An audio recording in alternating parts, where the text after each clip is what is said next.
Welcome to BA Bootcamp. My name is Luc Vermaas, and together with Gert Zwedijk, we ensure that you stay informed of the latest developments in the field of business analysis. We combine different theoretical approaches with our extensive practical experience from the field so that you immediately leave our sessions with tangible tips and ideas to put in practice in your daily work.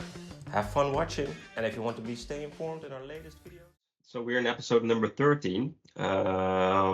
So also again, as part of our what we call education series. So a series where we actually hope to, we would try to share our view on how you can actually build or advance your career within business analysis, which indeed could be what paths to choose in terms of what we talked about in our previous episodes 11 and 12, which is all about the three levels of business analysis, being operational, tactical, strategical, but also being a more T-shaped professional, which is much more looking at being a generalist or a specialist, because ultimately all that information will help you decide on how to actually structure your learning journey moving forward. Do you want to be actually more a specialist, or want to become more of a generalist? Do you like to operate on operational level, or do you want to kind of understand how you can grow your career to become more of a strategic BA? So I think all of that kind of knowledge on episode 11 and 12 will help set the scene for how you can think of making those steps in terms of what you prefer developing yourself in. And I think today we're going to launch a little mini series of 4 episodes that is actually then going to help you how to execute your learning strategy. So first it's about thinking, what do I want to do? Like, again, T-shaped, different levels. Where do I want to be as a BA, or where do I want to advance my skills in business analysis in? And then it's about thinking, well, actually, how do I then do that? How do I develop myself in the various areas that I have set myself to develop in? Well, that's the series of today. So in this case, it's really about creating your business analysis learning journey through the use of the various BA schools. But before we go in there, maybe a quick ask. If you like our content, please subscribe, because we really appreciate if you can help us grow our channel, because it helps us to create more of this content. And also, if you have certain ideas or questions, please feel free to engage with us, because we really like you to share your thoughts on what you would like to see back in our channel, and we're more than happy to build it into our content calendar. But talking about the schools, because I think if we take a high-level view at the various schools within business analysis, we actually, we kind of identified 4 major schools. One being IIBA, which we have talked already at length in our IIBA Bootcamp 10 episode series, BABOK. Unraveling the BABOK.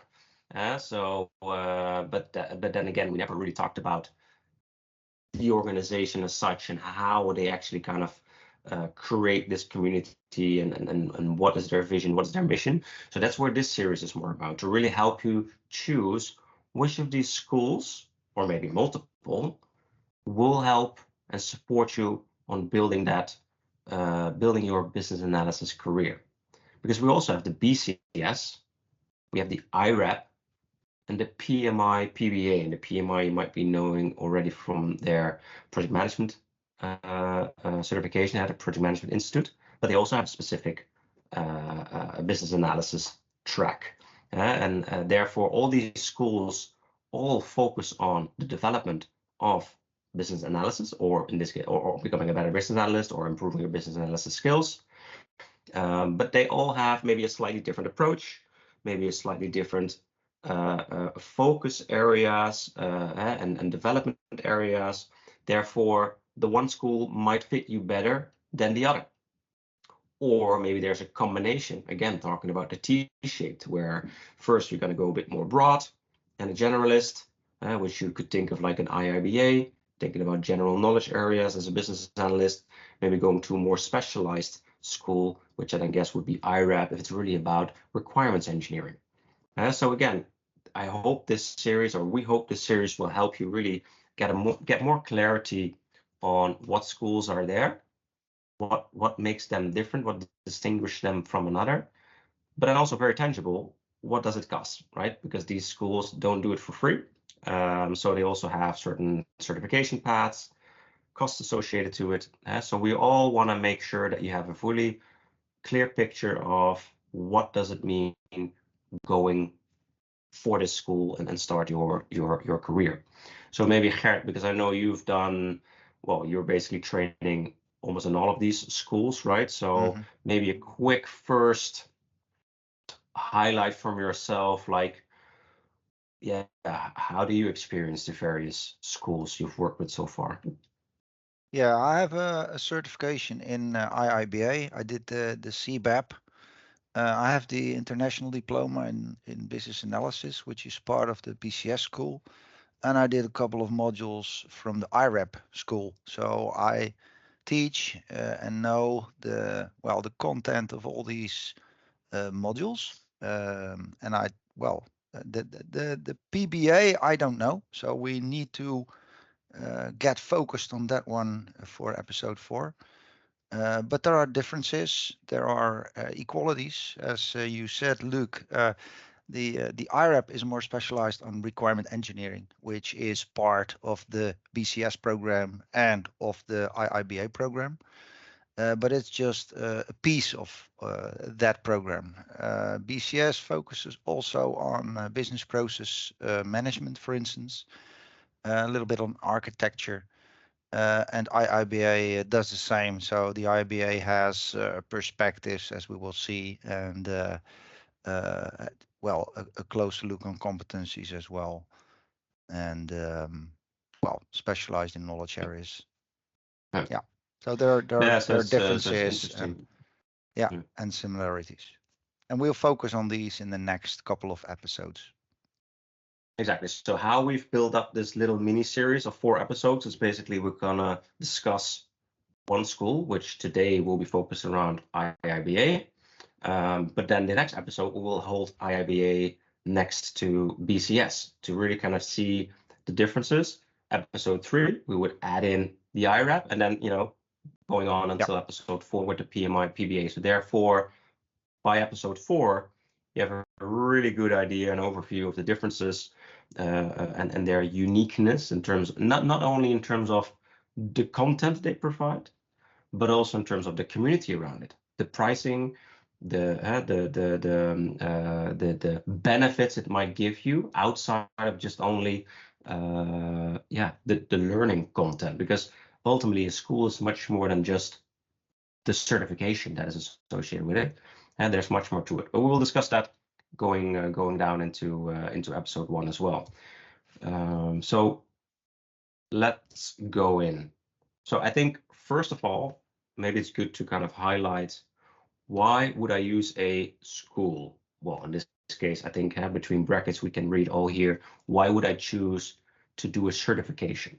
Because ultimately that's what most of these schools drive, and it's driving a certification because it will help you prove that you have a certain degree, obviously, in a certain area, in this case business analysis. But I think if we really kind of summarize it, well, at least also in this case from a personal point of view, and maybe Gert, you can share something there as well. It's like, what benefits does it give you when all of a sudden you have these certifications at hand? So for me, what it typically did, even without the certification, right? The certification was more like a proof point.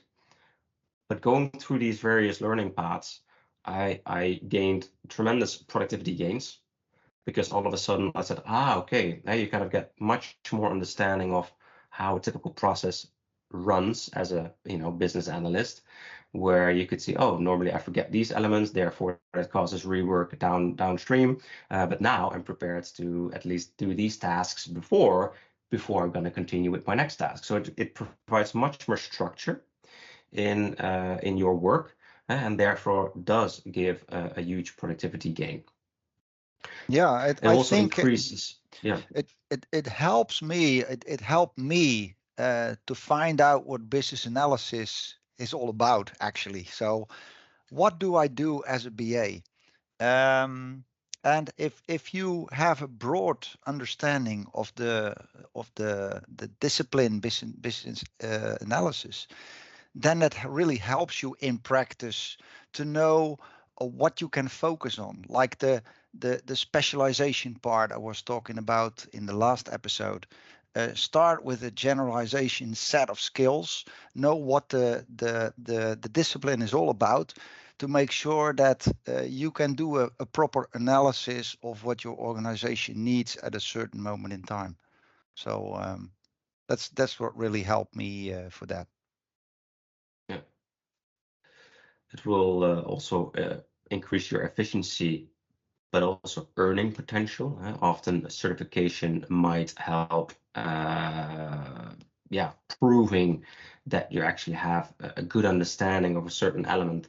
In this case, business analysis. Therefore, hiring you might have a benefit for yourself because you typically ask for maybe a higher salary. You much better understand the business analysis process. Therefore, again, coming back to boost your productivity, you become more efficient. It will really help you understand the steps, what order, what are the dependencies. So for me, it was really clear that it could, much easier go through that process than some of my colleagues that didn't went through this training. It's globally recognized by employers. So typically they know these schools. Either you might be working for a bigger a company that even has relationships with any of these schools. So you could always try and ask, hey, by the way, do we maybe have relationships? So I know that, for instance, the IRBA has corporate relationships where, in this case, employees are then able to sign up on their communities. But it will also help you get better job opportunities because ultimately a diploma certification that always helps with other job opportunities. So I guess a lot of benefits of going into certification paths and really try to decide which school would then fit best with your personal learning style, but also with your personal ambitions. So in this case, you might have a lot of questions. In this case, what school does fit best with my personal learning objectives? But how can I compare IIBA to BCS and the other schools? Are there any differences in business analysis processes? Because if there's so many schools, there must be like completely different views. It could be a question. Can I maybe combine schools? Should I only do one, or can I do multiple modules from one or the other? But maybe most important, where do I start? Or in this case, you might think, well, actually, I'm much more advanced already. I don't want to start with the basics. I want to go more in the advanced programs, where some actually require you to go through certain amount of stages before you can go into advanced, versus there are schools where you actually can go immediately into the advanced programs, right? So again, it's all depending on where you are in your learning journey and where you want to go and grow into next. So ultimately, that will help you decide which schools to take. So we hope to answer all of these questions during our series, and we're going to kick off with IIBA. So what are we going to do? As per every school, we're going to go through a list of items so that we can literally go to the same items and compare them one by one over the course of the next 4 episodes. So we're going to do an introduction about the school. We're going to talk about the key content areas they are kind of highlighting in their curriculum. We're going to showcase possible learning journeys you could think about. We're going to talk about the certifications, but also the prerequisites, because it's an important thing to realize there are certain prerequisites for some of these certifications. And of course, a very important one, what are the costs? Not only for certification, because sometimes there's also certain membership requirements. Then we're going to discuss the community.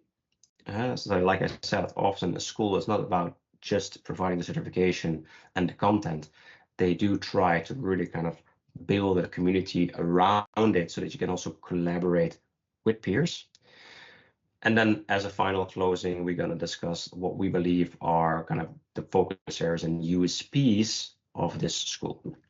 So let's go in, Gert, and talk about IIBA and the introduction. So in this case, IIBA was founded in 2003. So they're, I would say, fairly well. PBA might be the youngest, but definitely IIBA is the second youngest next to BCS and IREB. They were much earlier in this business analysis school game already. But even though within now almost 20 years, they have established 30,000 global members, 120 chapters. So a chapter is a local community that you could become part of.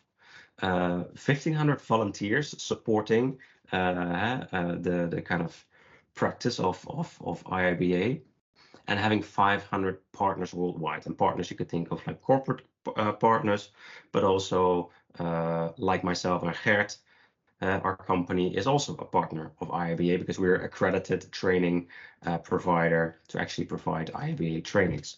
So they have a worldwide network. They originate from Canada, so that's where their headquarters is based. But they operate on a global basis, and of course much of it is online. So their mission is to lead the global business analysis community in professional standards, so every person achieves more. So it's really about installing a certain standard that reaches a certain level, so that as soon as you reach that standard and you have multiple people having that same standard, ultimately will help streamline an organization. Because if the one does a different school than the other and you're working in the same team, that might be a bit complex. So what they really try to do is to set a standard, which is more from a generalist business analysis point of view than a specialist one. But they will also offer some specialist certification. But it all started with getting that kind of single standard way of working. And definition of Yeah. the discipline business analysis. So they have exactly. Yeah, that's a good point.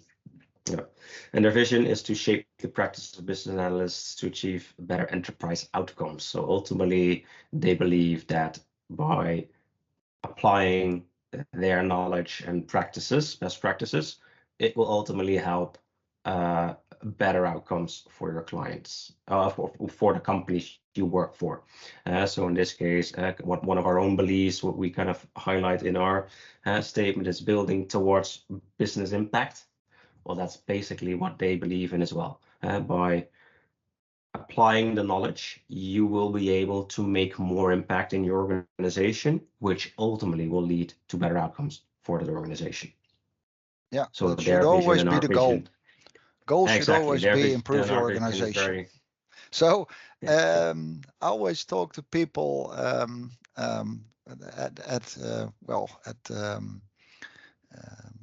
normal situations. I say, what is business analysis about? I say, well, it's improving your business any way you can.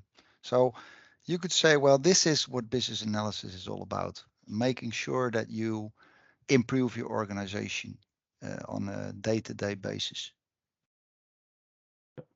Yeah. So that's in short IIBA. We'll talk more about the community in the next slide, but it's basically a bit of a summary of how big they are, when they were founded, and what their kind of main objectives are. So what are the key content areas of the IIBA? I think the most important and probably most known for the people who ever experienced IIBA is the centerpiece of their work, which is called the BABOK, Business Analysis Body of Knowledge. Who never yet have seen the book or read the book, it's a 400 pages, very thick book that basically kind of lists all their, well, in this case, best practices, concepts, and knowledge areas, kind of compiled from tasks, kind of completely laid out how they believe a business analyst can work in a most optimal way, following a certain process, by performing certain tasks that have certain outcomes that will lead to new inputs for other tasks. So So the it's a really older nice, people, the older people who are listening probably might say, well, this looks like a telephone book. So anybody who in the old days remember the old telephone books, well, the BABOK guide looks, the paper version looks like it. The same. Yeah, it's about the same size. Yeah. So that's typically what they're known of. So you can also, if you want to know more about the BABOK, then well, you might have come across our other content where we're actually going to go through a series of 10 episodes to kind of unravel the 10 chapters that are part of the BABOK, which is a 10-hour series we've created where we're going to go one by one chapter explaining what it is about. So that could be a nice starting point if you're interested to start learning for the content without yet applying for any costs, because it's just free. You can just watch our content and decide, hey, that's actually interesting, worthwhile to kind of go into the next steps, which might be becoming a member on IIBA and start your certification program. Other than that, they are also expanding in other areas. So this is again an example where they had the BABOK, but then obviously with the rise of Agile, they also felt that, okay, on top of that, we need to create what they call an Agile extension. So how do we actually become a more Agile business analyst? And what does it entail? Is it actually possible to be more Agile? You know, it's kind of helping you with, you know, different techniques that are being applied, some maybe specific tasks that you and ceremonies you might not see in the general standard BABOK approach.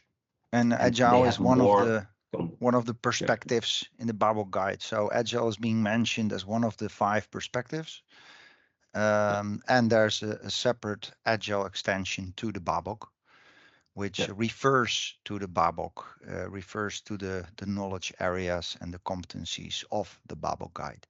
One of the key concepts is well, the definition of the BACM, the BA core competency, core concept model, I have to say, in which you see the 6 elements that are part of the business analysis definition, according to IIBA. And again, what you said, Luke, well, the 24 plus techniques you see there, there's 50 in the BABOK guide, and you get an additional 24 techniques in the Agile extension guide. So typical techniques you can use there, like for instance, a product backlog, user stories, things like that, estimation, things like that are typical Agile techniques that are being used a lot. And those are all described in the Agile extension guide. Yeah, and I think it's good to highlight indeed. So the content in the BABOK is indeed focused on some of the key concepts of business analysis. The biggest chunk is around the knowledge areas.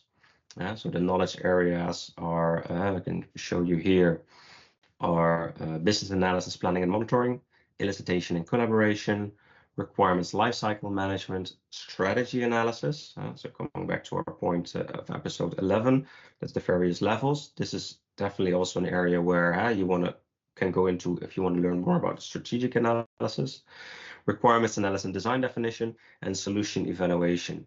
So these are the knowledge areas that are part of the BABOK, which are, I think, very kind of generalist approach to the basic things you would do as a BA. So you need to plan for your work, you need to monitor your work, like, am I doing the right things? Elicitation and collaboration, obviously an important one. Requirements Getting to know your stakeholders. Yeah, exactly. Get to know your stakeholders. Requirements lifecycle management, making sure that you have the right life cycle in place and that you kind of keep track and maintain them, because it's not just a single requirement. No, that changes maybe over time until it gets traceability, or either released or removed. Well, strategy analysis, talking much more about the higher level SWOT analysis techniques coming in place, the why, gap analysis, how do we get what is the internal organization look like, how's the external organization look like, what strategic decisions do we need to make to get us from scenario A to the future state. But then it's also about requirements analysis and design definitions. So how do we actually come from requirements to designs, and how can designs lead to new requirements?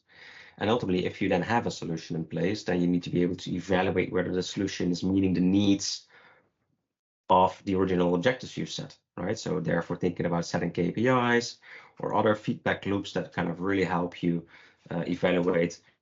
So it's really an end-to-end, I would say, Yeah, exactly. And school. it's also about making sure that your solution actually leads to benefits in your organization. So that's an important part of BCI school as well. So making sure you don't just develop a solution, but make sure that the solution actually adds value for your organization and for your stakeholders. Yeah, yeah, yeah. Yeah, so I think that's so if I would have to describe myself, what I find one of the benefits of IIBA is the fact that it's indeed very broad, right? It really starts from the initial planning phase up until ultimately evaluating a solution. And of course, then you often get the question, but do I, as a BA, do all of that? Well, ultimately, below these different knowledge areas, there are about 5 or 6 tasks that you would perform to really plan and listen. And so therefore, you could think about almost 24 or 30 tasks that you need to perform as a BA to go really end to end. Doesn't say that you as the single individual BA should be doing that.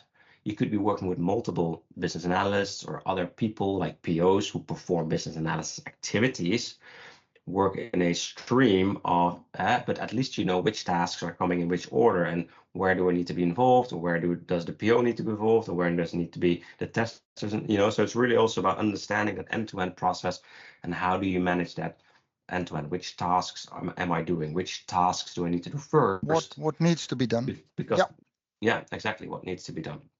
So that's what I like about IIBA. The other thing I like about IIBA, competencies. oh, sorry, go ahead.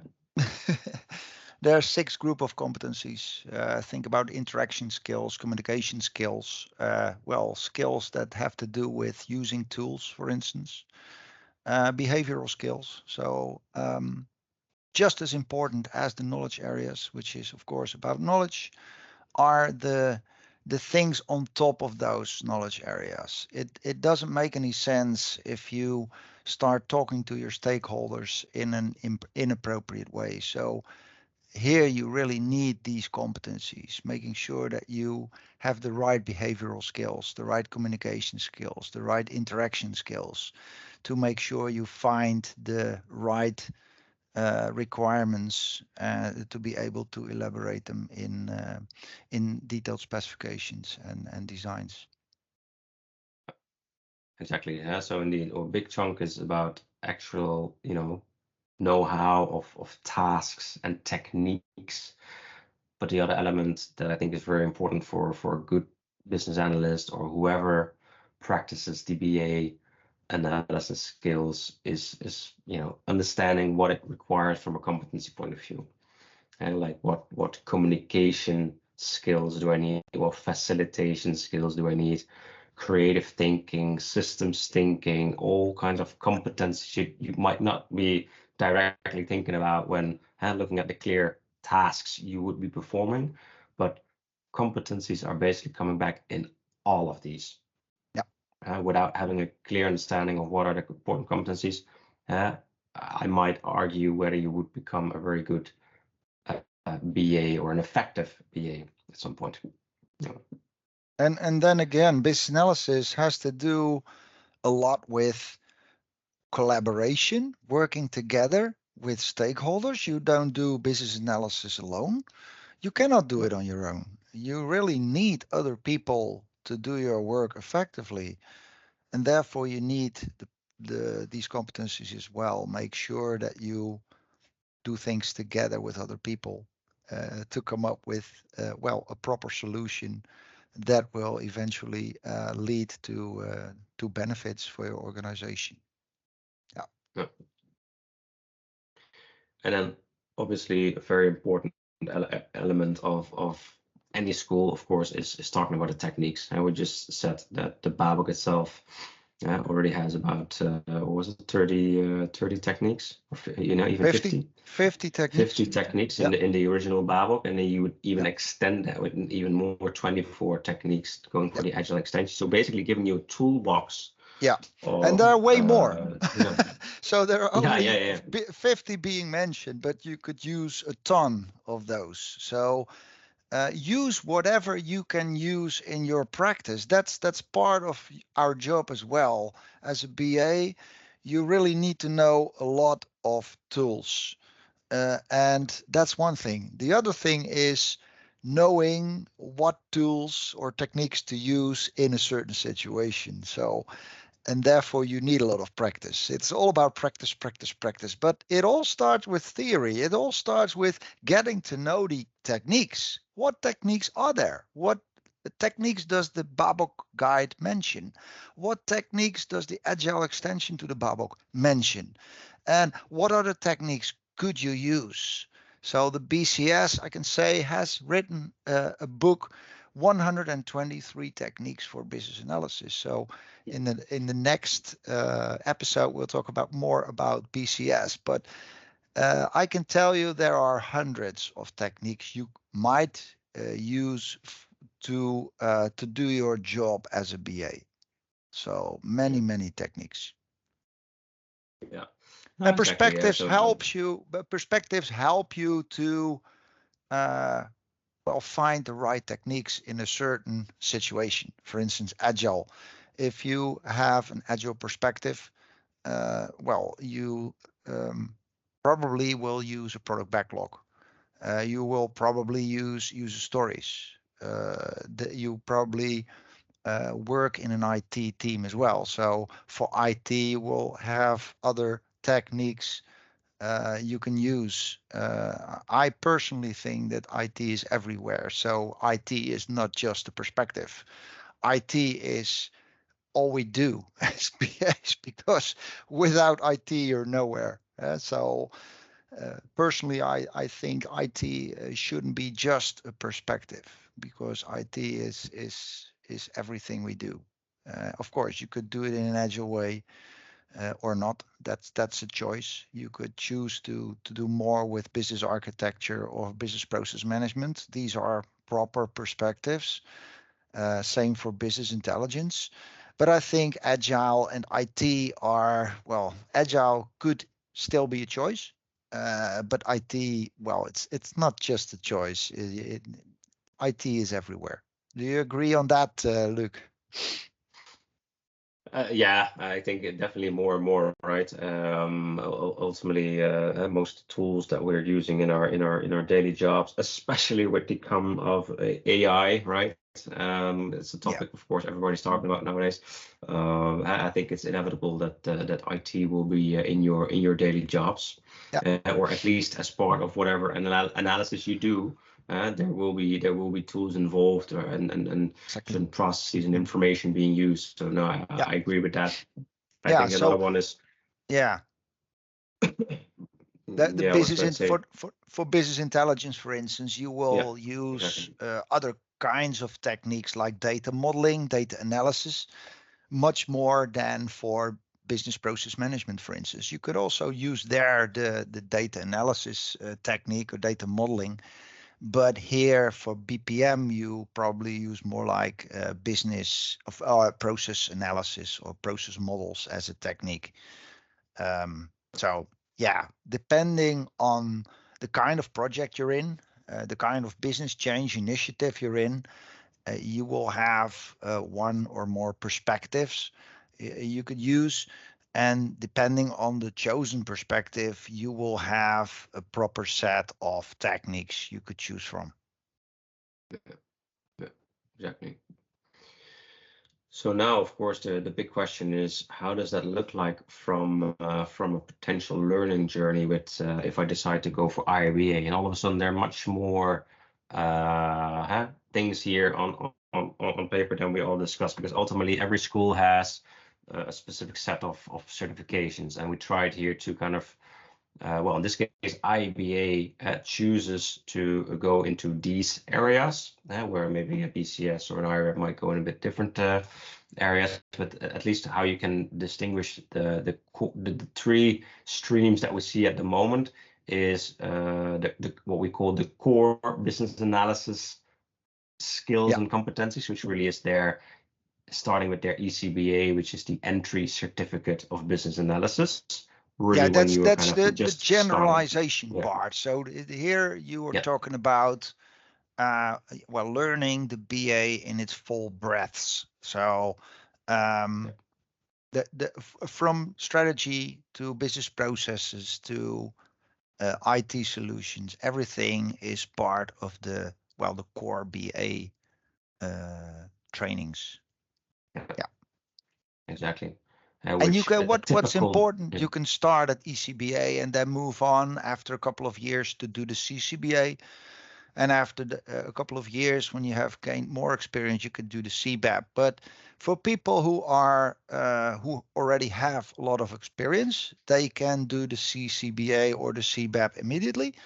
But first, you need to fill in a form in which you can say, well, I have this experience at this level during a couple of years. So more on this yeah, I think in another slide. exactly, that's the strong part, I think, from the IIBA schools, that it's not sometimes it's just about, getting a theoretic exam in, study, get the exam in, you have the exam and you pass, but Yeah. actually without really having the proper hands-on practical experience, where actually IBA really enforces you to have that practical experience. You actually, indeed, we talk about that in the prerequisites. So it's not that you can just by any means go into the CBAP certification while you just started. Yeah. And therefore you have to go through the ECBA first. But there could also be another path you would like to follow, where you said, well, okay, I want to get a general basic understanding of business analysis. So I start with the ECBA, but my role is much more focused on data analytics. So I do analysis more on data. Therefore, you could choose to go into more like a specialist track, which also IIBA offers when you talk about the certified data analytics track. So that could be an option. Or completely different area, cybersecurity. Again, these are areas that IIBA has decided they think are for nowadays most common in organizations. I think they are right. Data analytics, big topic. Cybersecurity, big topics. So therefore, you also need to perform analysis on those specific areas to actually improve your cybersecurity, improve your data analytics. So it's really also about getting a bit more specialistic view on business analysis. But the other way could be that you're actually much more interested, learning Agile. That's a specialization as well. Yeah. What you see here, the data analytics specialization would be part of your BI, probably your BI perspective. Whereas going down here, like the AAC and the CPOA you see here, would be more about Agile, the Agile perspective you're going to specialize in. So because a lot of organizations... So AAC. Yeah, AAC is the first one. I did it myself. It's a very interesting one. You learn a lot of new insights, which is good. You learn new techniques. You learn to look at your organization. The Agile extension, exactly. So Agile this is where extension. you would put. For core BA, you would go for the BABOK, right? So core BA is kind of being done entirely with the BABOK. But when you go into these other streams, you would get additional content. So with the data analytics, you'd have a specific additional content, but also for the Agile, you have the Agile extension that will then become part of your learning content as well. I did the CBAP first, and then I did the AAC. So you can go from CBAP to AAC as well. There's not an arrow there, but still, you could go anywhere you want. So you could start with CBAP and then do the CPOA, or you do the CBAP and then do the CCA. So this is just an example of a possible learning journey you could choose as a BA. There are multiple paths, more than you see here. Yeah. So that's, and again, ultimately that, to bring back a topic from our previous episode, it's also about how you want to design your learning journey, right? So in this case, typically, if you go for the more generalist BA, so we talk about the T shape, it's like the horizontal Part. kind of part, and then you would typically go for the ECBA, CCBA, and the CBAP, all using the BABOK, all focused around these 6 knowledge areas and the specific competencies and the underlying techniques that are part of that. And so that would be your let's say first part of the learning journey. And then you could decide to say, okay, I've now developed my broad skills, but I actually also want to specialize, or the other way around. But specializing could be, oh, in that case, I'm going to more focus on an agile specialty. Therefore, I'm going to go into the track of the AAC and the CPOA, the product owner, because I get a set of more techniques and more things to actually learn about that specific area. And then you become a bit more of a T-shaped BA, which is more the specialized version. And it could go any way, right? So it's not to say, oh, you first have to go horizontal before you can go vertical. No, you can go from vertical more into generalist, but it's ultimately all about kind of getting that T shape. Because what I do believe is that it's good to have broad knowledge at some point, whether you're starting with it or you grow into it. So again, my personal learning journey was more into a specific area, which was in this case a CRM with specific tooling, Salesforce, but then starting to understand much more about that broader analysis. So in this case, I was very trained and certified in that specific tool, but I never had specific BA training. Therefore, I decided to go for the IIBA because I wanted to get a broader knowledge of how you actually perform business analysis. And that was my learning path. And so everybody else can have their own learning path. But before you go into any of the learning paths, make sure that you understand what are the specific prerequisites. Basically, prerequisites means you have to do certain things before you can do the certification. Well, in this case, for the ECBA, I'm not talking about the costs yet, that will follow, because every certification will cost something before you can actually do it. But in this case, for the ECBA, there are not a lot of prerequisites. They have changed that. So in the past, you actually had some prerequisites. At the moment, it's not. You just have to agree to the code of conduct, terms and conditions. Well, it's just 2 checkboxes. And then you can basically apply for the exam, which is 60 minutes, 50 multiple choice questions. And I guess was the passing rate is, I think from top of my mind, 65 or 68%. Yeah. So that's the, but then you see if you want to go for the CCBA, which is like the middle, more advanced certification, you already see that there are coming some prerequisites. So what are these prerequisites? Well, in this case, they really talk about practical working hours on the job. So actually performing business analysis skills, but specifically in the knowledge areas, how BABOK describes them, the ones that we discussed, elicitation, collaboration, planning and monitoring, requirements lifecycle management, like these strategy analysis. These 6, you would need to then look into, like, okay, what are the tasks that are in there, and actually which of those did I perform over the last 7 years.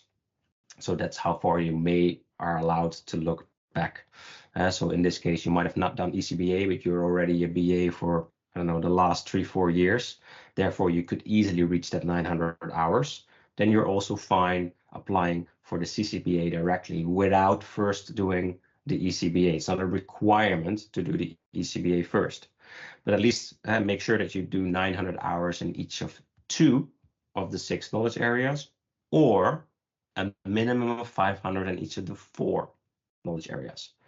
So typically what you see is that strategy analysis might not be a typical standard thing you do in a starting BA job. Therefore, they don't ask you to have experience in everything, but at least in 2 or 4 of the areas, you need to show practical working hours, practical exam work. But then also a requirement of performing at least 20 hours of professional development within the last 4 years. So in this case, professional development could mean training. Again, to the point, the whole reason why Gert and myself have the company we have, which is about providing actually training on specifically the BABOK in this case, but it could also be any other training provider. But at least it should show that you have put 21 hours of professional development in this area. I believe And you also also need a 21-hour for the ECBA. That's right. Because so that's one of the things. I think because I took the latest information from the site and it was not on there, so it might be changed. But indeed, typically it was also for the ECBA you had to have at least, I think, 10 hours or 21 hours. So that's something to maybe verify. And as far as another important addition, I think, for the ECBA is for the examination or for the exam, you don't need to know all the 6 knowledge areas. So you don't need to know anything about strategy analysis or solution evaluation. So you will only get questions about the other 4 knowledge areas. That's the elicitation and collaboration, business analysis, planning and monitoring, requirement analysis and design definition, and requirement lifecycle management. These are the 4 knowledge areas, including the techniques you may use to do these knowledge areas and tasks that are part of your exam. So here we have a that's slide what you see here. I can show that. So maybe to cover, so maybe it was good to say that also you can say that you work 900 hours or 500 hours in all of these knowledge areas, but you actually have to provide references. So be aware that whatever employer you sign up to, saying that they will actually check it. So with me, they checked it as well. Because I know they actually reached out to the people that I kind of provided as a reference. They get an email and get asked, okay, could you please confirm and in what areas? And make sure you provide references that are actually valid. I mean, the exam is the same as in it's 60 minutes, 50 multiple choice, but as Gert was saying, and what we will show a bit more detail is that the content weight per knowledge areas will be different. And the type of questions you will get. So you will also get other kinds of questions. So typically for the ECBA, the questions are more like knowledge kind of questions. And the deeper you go, like CCBA and CBAP, the more practitioner kind of questions you will get. So you will get questions that are like mini cases. You get a piece of text, mini case, and there you get a question about. And there you need to apply the knowledge you have as a BA. The CBAP, you need to have a minimum of 7,500 hours of BA work. And that's, of course, part of what the BABOK says. So 4 of the 6 knowledge areas, you need to have 900 hours in. So that's 4 times 900 hours equals 3,600 hours. But you need to have a total of 7,500. So, for instance, you could have 3 knowledge areas of at least 900 hours, and the 4th would be way more, like a couple of thousand of hours. You would have the comply to the prerequisite. And of course, you need also a minimum of 35 hours of professional development units in the last 4 years. The exam is huge. It's 3-hour exam. and you get 120 multiple choice questions. And the others are the That's same. a big one. Huh. Yeah. Yeah. So what's the difference between other than obviously the prerequisites, but the difference is ultimately in the weight of the topics of the exam. So as you could see, as Gert was describing, the ECBA is the first entry level certificate. Therefore, it's mostly focused on the techniques, but also I would say the most, I would almost call it common tasks you perform in most of the BA jobs, which is elicitation collaboration, requirements lifecycle management, and requirements analysis. But for instance, there is nothing on strategy analysis or solution evaluation. Yeah. Where if you see you go into the CCBA, all of a sudden the weight of topics shifts, and also there's no specific focus anymore on the key concept and the underlying competencies, but it really shifts the heaviness of the topics to the knowledge areas, but in this case all the knowledge areas. And I think the biggest change is specifically strategy analysis, solution evaluations being added, being more prominent in the CBAP even.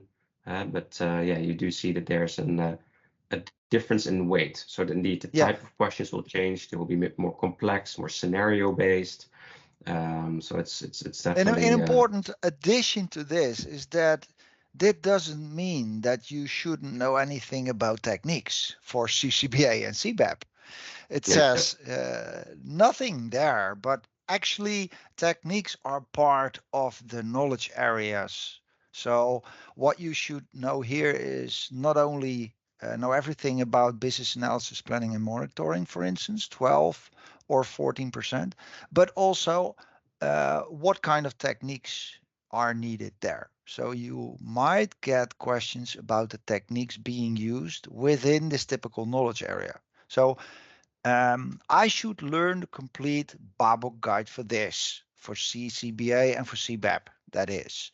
As we said, the ECBA is different because here you can skip chapters 6 and 8, I believe, strategy analysis, chapter 6, and solution evaluation, chapter 8 of the BABOK guide. Yeah. But then, of course, these certifications do not come for free. So we also made an overview of the costs. So let me explain this, how it typically works. So with IIBA, you can choose to become what we call paid member. So you pay a fee, and therefore you get access for 1 year through all that content. And on that content, we'll talk a bit more when we talk about the community. But typically, that's why you see prices for non-members and IIBA members.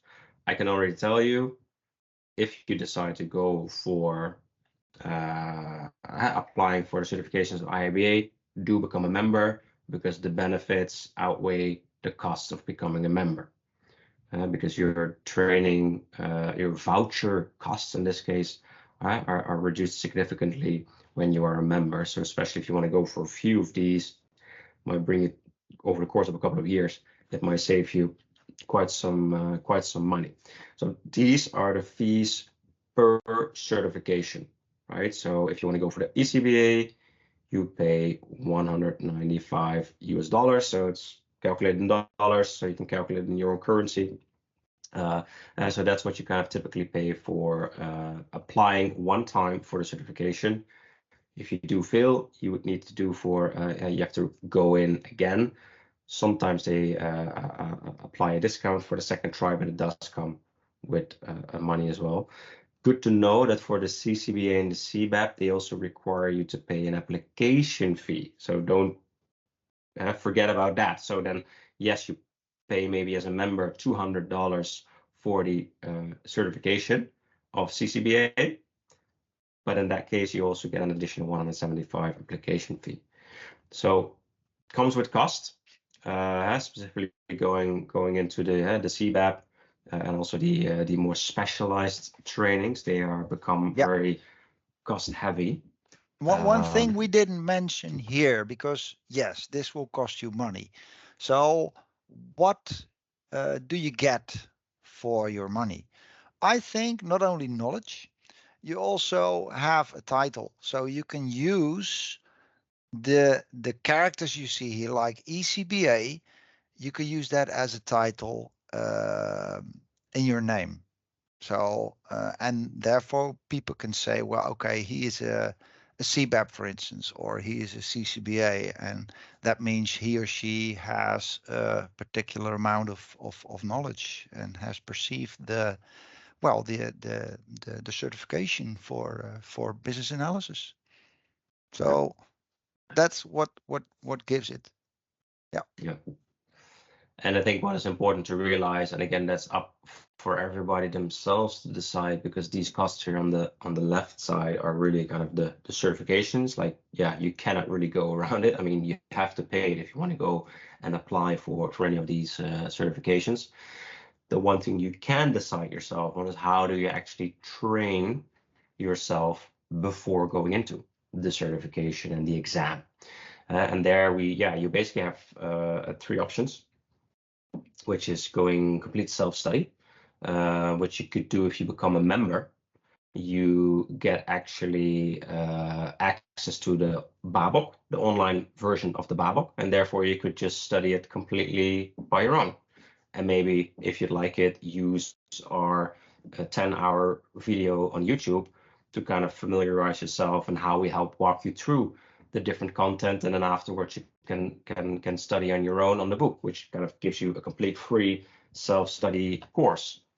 Or what you now see more and more is the online courses, which is self-paced, but at least directed by a teacher, where in this case I would to make one raise one concern that I do see a lot of online courses being put out there nowadays. But then please make sure you do it with an accredited a professional training provider from the IIBA. You can find that on IIBA themselves to see if this company is listed as an accredited training provider. Because if you don't, it doesn't count against your 21 hours of development hours that you need as a prerequisite for some of these certifications.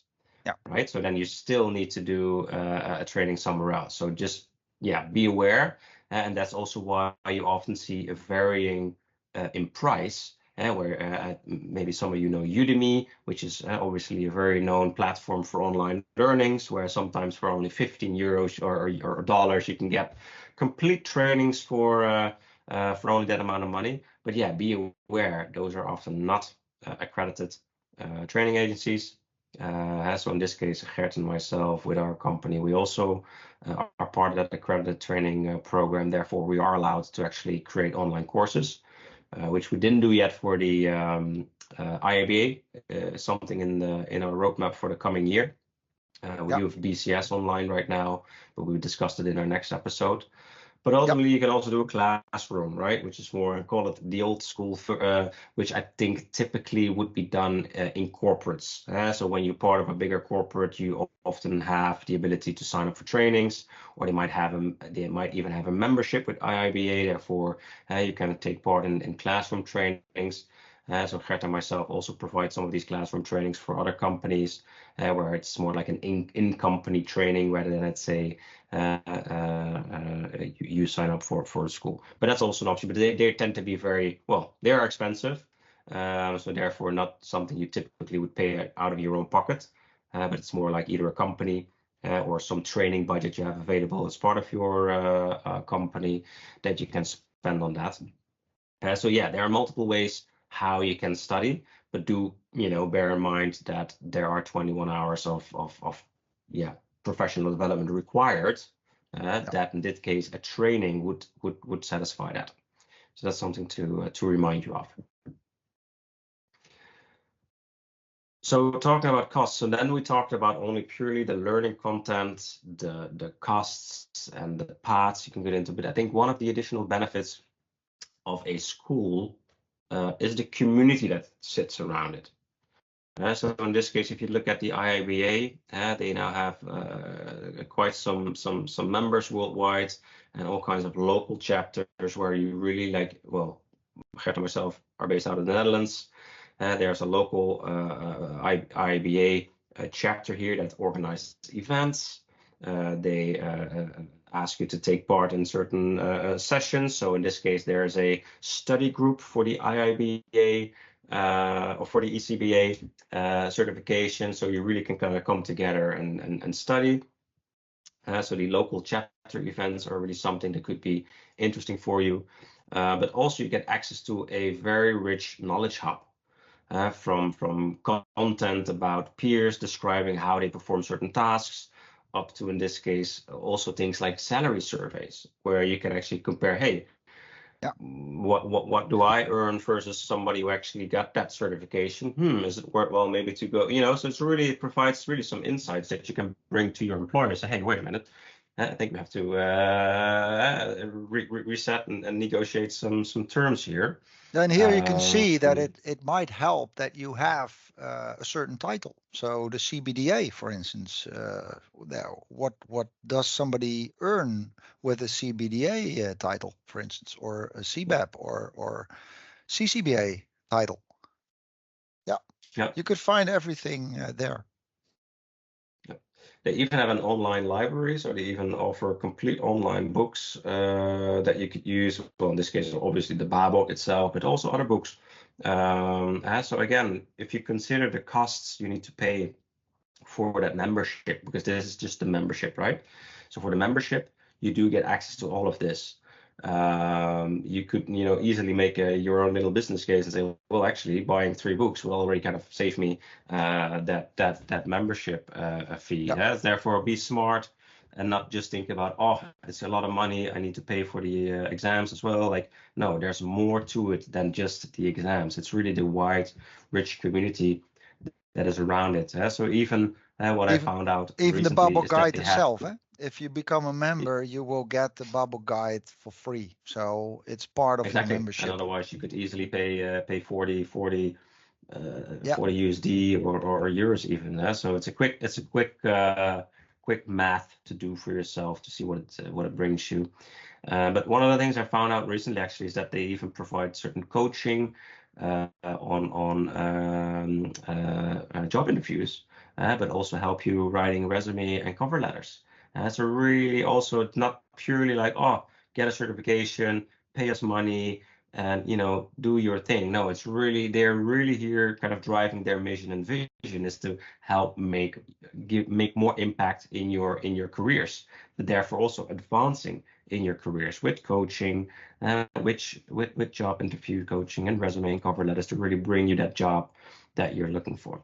So I think that's definitely for me also a big gain of the IIBA school, if I would need to call out a highlight.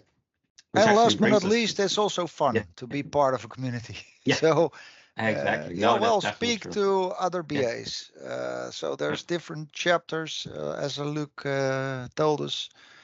It's nice to be part of a community and to have some of those communities come together every week or every 2 weeks to have a chat on business analysis, which is quite fun. Yeah. Yeah.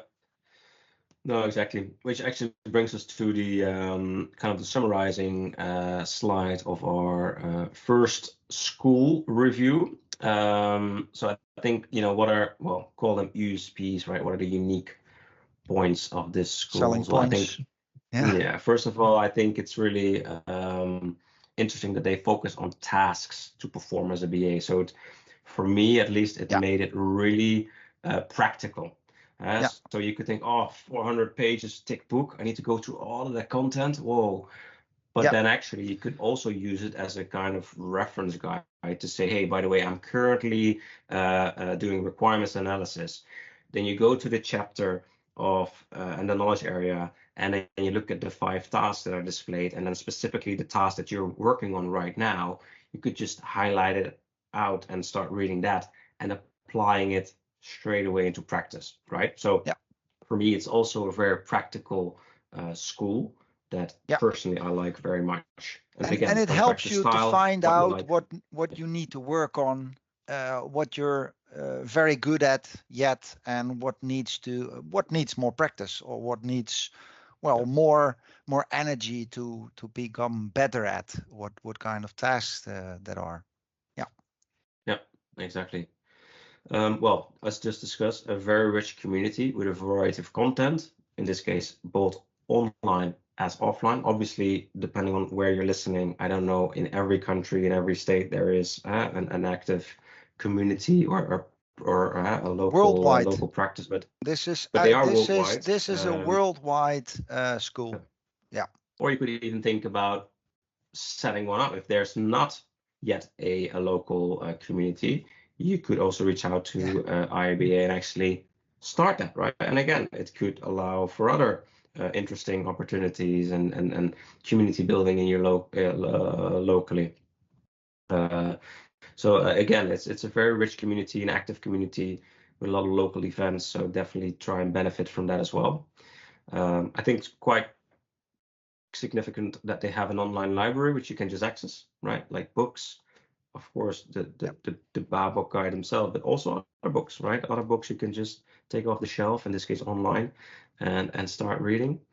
I think one of the benefits might be if you're already more advanced in your career and you're thinking of going into certifications, then I think IIBA is a really good starting point, because you can already go immediately into the more or most advanced certifications like the CBAP, right? You don't have to go like, oh, geez, I first have to do that, then I have to do that, and then it might kind of demotivate you to actually start this process. No, you can actually go in if you have the practical experience, if you have the prerequisites.